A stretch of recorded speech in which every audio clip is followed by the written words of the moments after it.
Já está disponível o livro As Doutrinas do Inferno e Suas Manipulações Dentro das Igrejas. Adquira hoje mesmo. Olá, abençoados! Graça e paz! Bem-vindos ao canal da Graça Pura. Sejam todos bem-vindos. Meu nome é André Pimentel e você está no canal da Graça Pura. E se você aí tem se interessado por nossas mensagens, se você já veio a primeira, a segunda, a terceira vez, então, abençoado, é só você se inscrever em nosso canal, não paga nada para isso. Então vamos lá, vamos à mensagem de hoje, está dado o recado aí. Estamos livres, tá? E hoje nós vamos falar de um tema muito impressionante, né? Afinal de contas, se estamos em graça, é porque Cristo veio. E se Cristo não veio, não há graça, o que há é a lei. Não é verdade? Então nós temos visto aí nas mensagens anteriores neste canal, como a mensagem da desolação que se aproximava de Jerusalém naqueles dias. A gente sempre está falando isso, né? O final de Jerusalém, o final daqueles tempos, tinha a ver tudo com a cidade de Jerusalém, tá? Tinha uma importância central para a entrada no mundo da graça eterna. O livro de Apocalipse, ele não difere do que nós temos dito. Este declara especificamente em seu primeiro versículo, Apocalipse capítulo 1, versículo 1, que não se trata do fim do mundo em um futuro distante, mas sim das coisas que devem acontecer muito em breve. No terceiro versículo de Apocalipse capítulo 1, nos mostra a notícia de que o tempo para que as profecias se cumpram está próxima. Então, o intuito dessa mensagem, meus queridos, é mais uma vez mostrar que ao contextualizar os textos bíblicos com aqueles dias e não neste, como fizeram o sistema religioso, nós temos a chave que muitos dentro do sistema ainda aguardam, que é a entrada no mundo dos novos céus e nova terra. E isso para nós já é um detalhe, uma história passada. É por isso que eu falo, meus queridos, vem para a graça que eu te explico.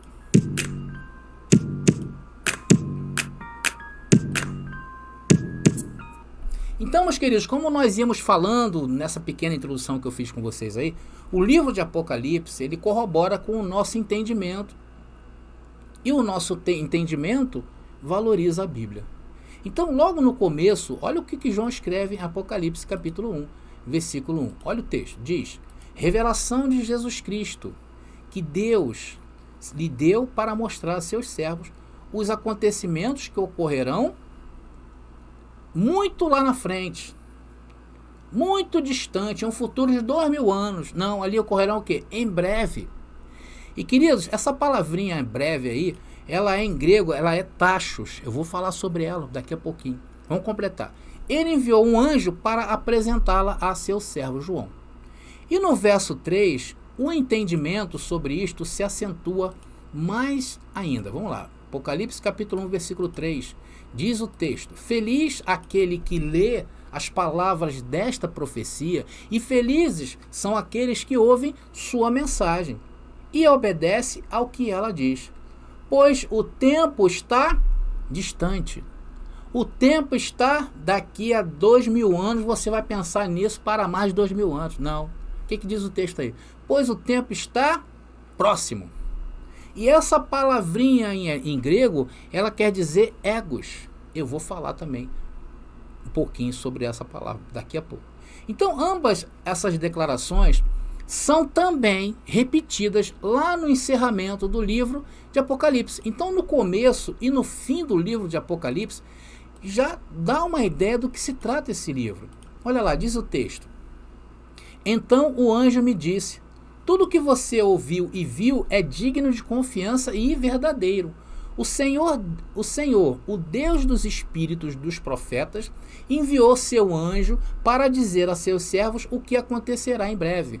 E mais uma vez aparece essa palavra tachos, tá? Em grego, vou falar sobre ela.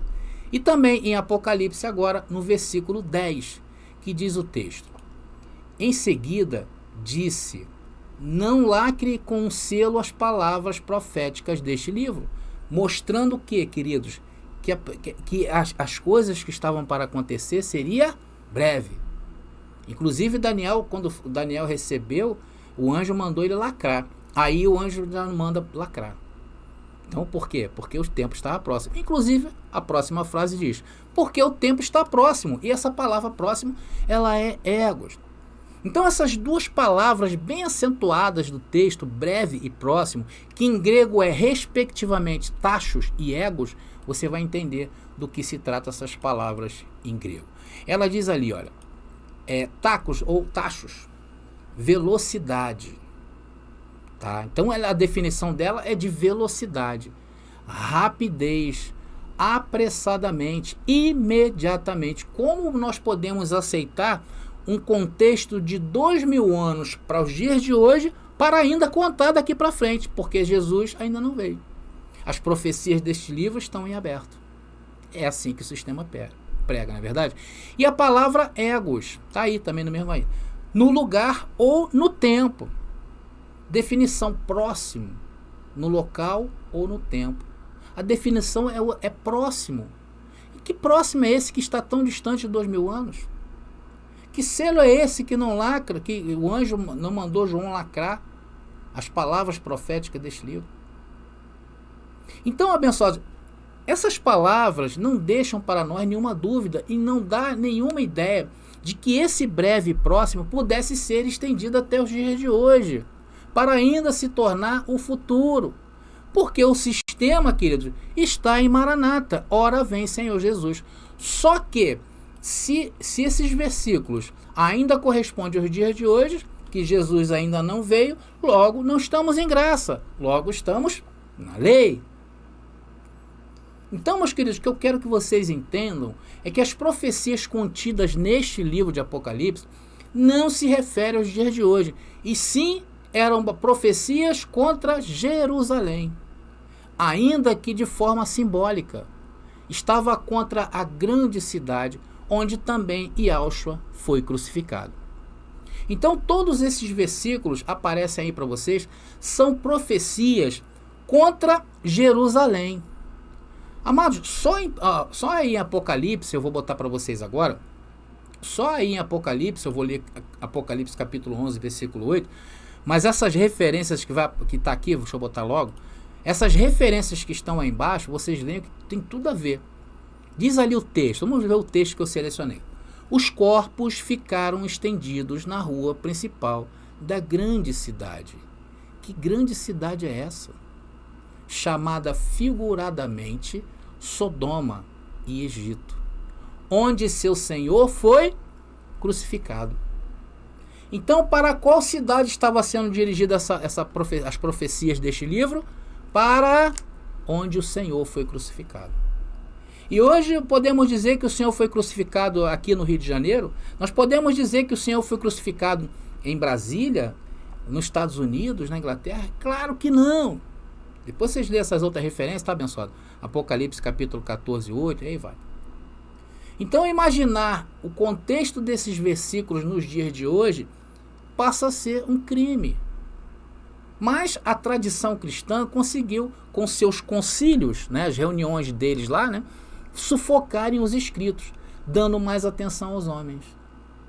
Eu já expliquei por diversas vezes que João, quando escreveu o livro de Apocalipse, atenção no que eu vou falar, isso é muito importante. Quando João escreveu o livro de Apocalipse, ele tinha em mente quem? Não era você, não era eu. Eram os israelitas. Por isso que o livro de Apocalipse contém alta dose de simbolismos, de símbolos judaicos. Era para que eles, ao lerem, pudessem entender. Ele falava na forma bíblica. A forma bíblica de um julgamento com base no pacto, dados pelos profetas, ao longo da história de Israel, sendo os discípulos de Yahushua a parte acusadora que representa Deus contra a rebelde nação de Israel. Então, através dessa comunicação simbólica, adaptada da onde? Das profecias do Antigo Testamento, João estabeleceu 2 pontos principais. Primeiro, Israel havia quebrado o pacto com o Senhor. Não tem nada a ver com você nos dias de hoje. Segundo, Em virtude de sua encarnação, vida, morte, ressurreição e ascensão, Cristo introduziu um novo e último pacto, infalivelmente por sua vitória sobre o pecado e a morte. É disso que se trata a vinda de Jesus.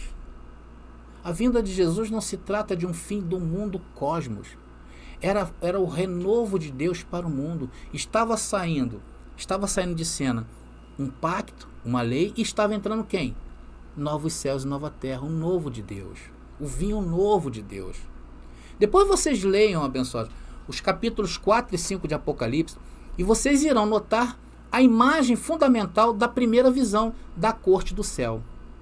João viu o Senhor sentado sobre o trono e tendo um livro selado com 7 selos, indicando a seus leitores que era um tipo de testamento, e escrito por dentro e por fora. Depois vocês leiam capítulo 4 e 5 de Apocalipse. Então as 2 tábuas desse testemunho, que eram cópias duplicadas da lei, foram escritas na frente e atrás. Vocês querem ver isso no Antigo Testamento? Vamos ver, abençoado. É por isso que eu falo, Êxodo capítulo 32, versículo 15. É por isso que eu falo, meus queridos, não tem como nós chegar nos dias de hoje e descontextualizar essas coisas e trazer para os dias de hoje. Por isso que eles embolam tudo. É por isso que eles estão perdidos. Essa é a grande realidade. Vamos lá ao texto. E diz ali: em seguida Moisés se virou e desceu o monte, ou seja, Moisés estava trazendo a lei, né? as leis escritas, trazia nas mãos as 2 tábuas da aliança, que estavam escritas dos 2 lados, frente e verso. Você vai ver isso se você ler Apocalipse capítulo 4 e capítulo 5. Qualquer leitor cristão do primeiro século teria compreendido o significado disso imediatamente, pois é fundamentado na descrição de onde? Dos 10 mandamentos. Agora, hoje, o cristão os cristãos que frequentam as igrejas não sabem mais disso. Perderam o contexto bíblico. Hoje, ao lerem Apocalipse, muitos nem dormem. Têm medo. Sabe por quê? Porque eles imaginam tudo de Apocalipse acontecendo literalmente. Uma tremenda loucura. É isso que se tornou essa escatologia futurista. Isso, amados, enlouquece as pessoas, tanto que elas nem gostam de ler Apocalipse. Nós temos exemplo aqui de pessoas, aqui mesmo entre nós, de pessoas que tinham medo do Apocalipse. Por quê? Porque não entendiam. Você vai lá para o sistema, uns falam umas coisas, outro fala outras. E ninguém tem um consenso. Agora nós temos um consenso e podemos dizer que ele já se cumpriu. Então a ideia do pacto é central na mensagem de Apocalipse. A profecia de João é apresentada desde o princípio como parte do canão da Santa Escritura do Antigo Testamento, escrita primariamente para ser lido no contexto bíblico. E não para trazer para os dias de hoje e tentar colocar o mundo dentro de Apocalipse. Apocalipse aí, capítulo 1, versículo 3. Olha o que diz o texto, vamos ler mais uma vez, né? Feliz aquele que lê as palavras desta profecia, e felizes são aqueles que ouvem a sua mensagem. Logo, meus queridos, de maneira nenhuma existe a possibilidade de trazer este livro para se cumprir nos dias de hoje. Ele fala do começo dos novos tempos, e hoje vivemos novos tempos. Vamos ver o versículo 6 aí mesmo, capítulo 1? Vamos lá, Apocalipse capítulo 1, versículo 6, diz o texto: ele fez de nós um reino de sacerdotes para Deus, seu Pai. A ele sejam a glória e o poder para todos sempre. Amém. E hoje, meus amados, estamos no reino de Deus. Um reino de deuses, um reino de sacerdotes. Glória a Deus por isso. Imagina, amados, se isso não se cumpriu naqueles dias, em dias mais nenhum poderemos encaixar isto. Esta é a grande verdade. Aonde nós vamos encaixar Apocalipse? Por isso que está aí o sistema totalmente virado. Como diz outra, virado no giraia. Meus queridos, o tema central do livro é a vinda de Cristo, conforme informa Apocalipse capítulo 1, versículo 7. Está ali, olha. Está dizendo ali: vejam, ele vem com as nuvens do céu, todos o verão, até mesmo aqueles que o transpassaram. E todas as nações da terra se lamentarão por causa dele. Sim, amém. Por que se lamentarão? Porque eles foram os que crucificaram a Jesus. Eles crucificaram o Mestre. Eles crucificaram o Messias dele. Inclusive, nesse texto diz que aqueles que transpassaram veriam, porque estariam vivos, passariam desse período da destruição de Jerusalém, a queda do templo e a entrada do novo céu e nova terra. Então eles viram, foram testemunhas oculares, que tudo que Jesus predisse aconteceu dentro daquela geração. Agora, seguindo quase que imediatamente, João usa 3 palavras que se encontram, atenção, quase sempre através da Bíblia em relação à atividade de Deus fazer pactos, que é espírito, dia e voz. Todas as vezes que Deus falava em pactos, ele usava uma dessas 3 palavras. Vamos ver Apocalipse capítulo 1, versículo 10, onde está as 3 palavras aí, se referindo o quê? Ao novo de Deus chegando. Está ali, ó. Era o dia do Senhor, e me vi tomado pelo Espírito. De repente ouvi atrás de mim uma forte voz, como um toque de trombeta. Sempre em passagens na Bíblia, no Antigo Testamento, essas palavras estão ligadas intimamente a pactos. Por isso que nós não podemos pegar palavras iguais a estas e correr para o futuro de hoje e tentar imaginar que isso seja algo referente a hoje. Esse é o problema. Então a seguinte visão de Cristo como o glorioso sumo sacerdote, depois vocês leiam aí no capítulo 1, do verso 12 ao verso 20, tá bom, Cristo? Para não ficar muito extensa essa mensagem, tá legal? Depois vocês leiam, mas leiam mesmo, anota e depois vocês leiam. Então você vai ver que combinam com muitas imagens do Antigo Testamento. Pega do versículo 12 aí ao 20, você vai ver imagens do Antigo Testamento. Se as Bíblias de vocês tiverem referências limpas, vocês vão ver que as referências paralelas vão indicar vocês para o Antigo Testamento. Como a nuvem, né? O dia do Senhor, o anjo do Senhor, tudo está aí no 12 ao 20. O Criador e Soberano Universal, o Filho do Homem, o último Adão, o vencedor das nações, o sustentador da igreja, e todos estão relacionados com as profecias da vinda do novo de Deus, um vinho jamais experimentado por qualquer outro homem. Por isso que a cidade considerada santa naqueles dias, que já estava em adultério, em prostituições, quantas vezes o Senhor no Antigo Testamento levantou seus profetas para acusar essa cidade? Então, enquanto ela não fosse destruída e o templo viesse abaixo, o novo de Deus não entraria no mundo. Era a vinda do Senhor. Essa é a visão de Apocalipse. Um livro que precisamos contextualizar com aqueles dias. Os dias que estava acabando um pacto e entrando a graça eterna. E tudo se torna em harmonia. Irmãos, e a harmonia continua quando você sabe interpretar o Apocalipse. No capítulo 4, João vê o trono apoiado pelos querubins e rodeado pelo sacerdócio real, todos cantando louvores a Deus, acompanhados por relâmpagos, vozes e tronos, semelhante ao que ocorreu no Sinai. Lá no Sinai, Moisés recebeu o pacto da lei, um pacto transitório. Em Apocalipse, o reino é eterno, por isso que a graça é eterna. Mas a vinda do novo de Deus, conforme eu falei, implica no quê? No envelhecimento do antigo pacto. Hoje não há como admitir que a lei está de pé. A lei acabou. A Torá, as leis da Torá acabou.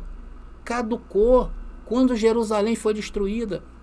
E o pouco de povo que sobrou daqueles dias, do Israel bíblico, ficou vagando na terra por quase 2000 anos.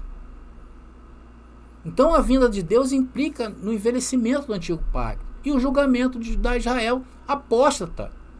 Essa é a parte que muitos não entendem, trazem para os dias de hoje. Não entendem que isso foi para aqueles dias. É realmente uma narrativa cruel do livro. Se nós pegarmos as profecias, eram realmente cruéis.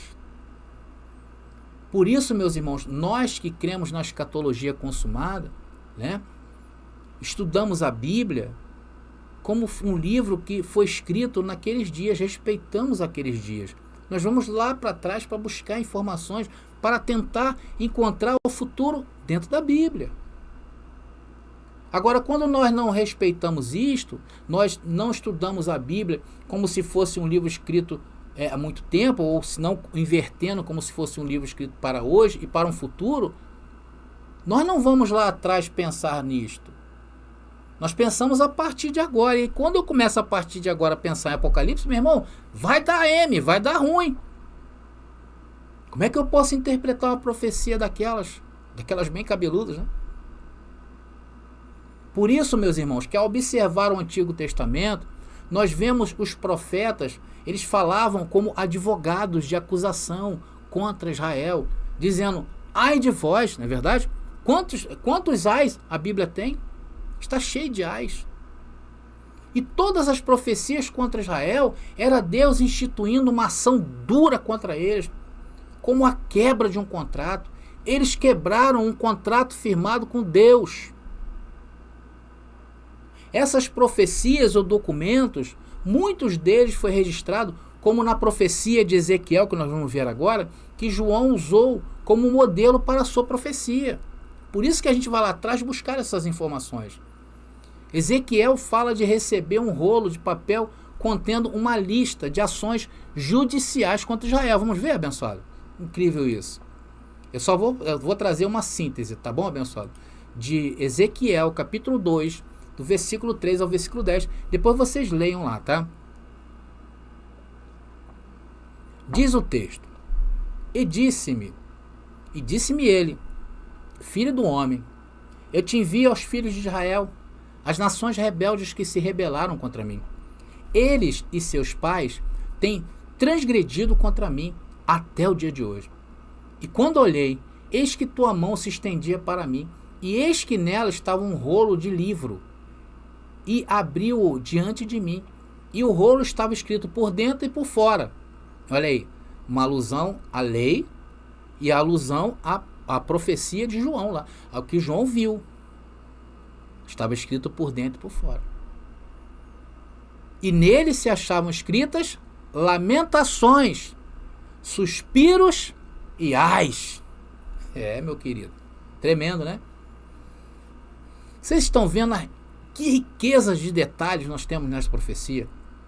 Tirar isso do contexto é tirar a beleza da Bíblia, é ignorar o Antigo Testamento. Mas é isso que eles fizeram.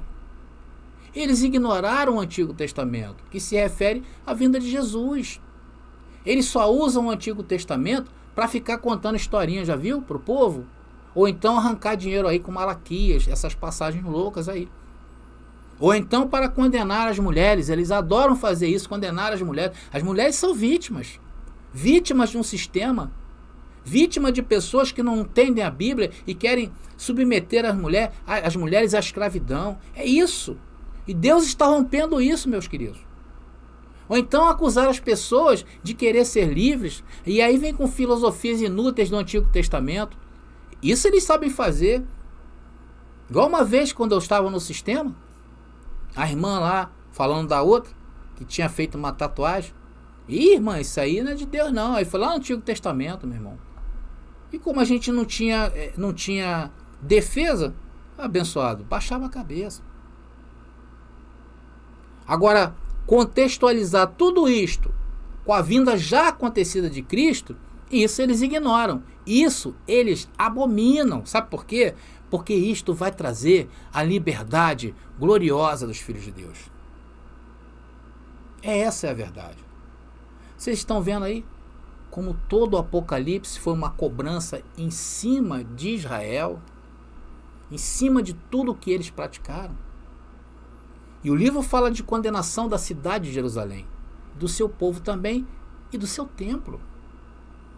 O que estava acontecendo em Israel naqueles dias de Apocalipse era o derramamento da ira do Senhor.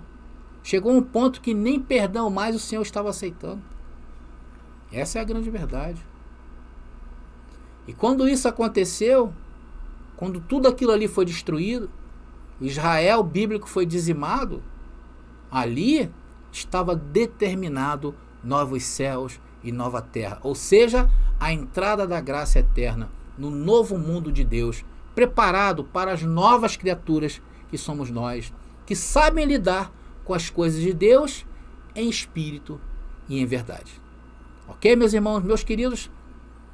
O papo, se eu deixar aqui, é bem extenso nessa mensagem. Aqui é para ficar dias e dias refletindo sobre todo esse livro, hoje, maravilhoso de Apocalipse. Sim ou não? O livro é maravilhoso. Então, abençoado, está aí, entregue a mensagem de hoje. Tá bom, meus amados irmãos? Bom, então eu vou ficando por aqui. Graça e paz e até a nossa próxima mensagem. Já está disponível o livro As Doutrinas do Inferno e Suas Manipulações Dentro das Igrejas. Adquira hoje mesmo. As apostilas sobre os assuntos em graça são um recurso indispensável para todos aqueles que desejam aprofundar seus estudos na tradição bíblica. Elas apresentam de maneira clara e objetiva as principais ideias e conceitos dessa interpretação textual contemporânea, abordando desde as origens históricas até as aplicações práticas em nossos dias. Com as apostilas, você terá em mãos um material completo e de qualidade, que irá enriquecer sua compreensão sobre a relação entre Antigo e Novo Testamento, a ressurreição dos mortos, a destruição do Templo de Jerusalém e muito mais. Não perca a oportunidade de adquirir esse valioso recurso e aprimorar seus estudos bíblicos. Adquira a sua agora mesmo.